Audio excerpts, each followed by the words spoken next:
જાણો શ્રીમદ ભગવદ્ ગીતાના પ્રેરણાદાયી વિચારો। આપણે દરેક પરિસ્થિતિમાં કર્મ કરતા રહેવું જોઈએ, કારણ કે નિષ્ક્રિય રહેવા કરતાં કર્મ કરવું વધુ સારું છે। જો તમે તમારું કર્મ નહીં કરો તો જીવનનો હેતુ પૂરો નહીં થાય। જ્યારે વ્યક્તિ ઈચ્છાઓ અને અહંકાર છોડીને કર્મ કરે છે તો તેના જીવનમાં ચોક્કસપણે શાંતિ આવે છે। આપણે જે પણ ઈચ્છા સાથે ઈશ્વરનું ધ્યાન કરીએ છીએ, ઈશ્વર આપણને ઈચ્છા મુજબનું પરિણામ આપે છે।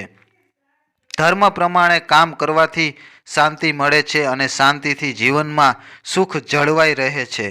વાસના, ક્રોધ, લોભ અને આસક્તિ નરકના દ્વાર છે। જો જીવનમાં શાંતિ જોઈતી હોય તો આ દૂષણનો ત્યાગ કરો।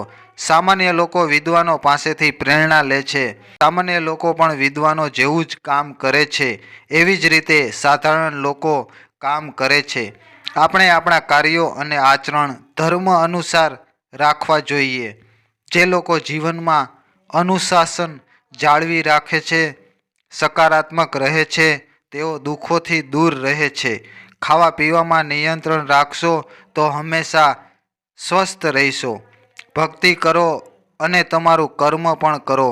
ભગવાન આપણને એવું નથી શીખવતા કે આપણે કર્મ છોડીને માત્ર ભક્તિ કરીએ। કર્મ કર્યા વિના જીવનનો કોઈ અર્થ નથી। કર્મ કરવાથી જે સુખ અને શાંતિ મળે છે એ સંન્યાસ લેવાથી પણ નથી મળતા। જો તમને સુખ શાંતિની સાથે સફળતા જોઈતી હોય તો સૌથી પહેલાં તમે જે કામ હાથમાં લીધું છે એ પૂરું કરો। કોઈ પણ સંજોગોમાં કામ અધૂરું ન છોડો। યોગ્ય કામ પસંદ કરો જેનાથી આપણને સુખ મળે। સુખ અને દુઃખ આવતા જતા રહે છે।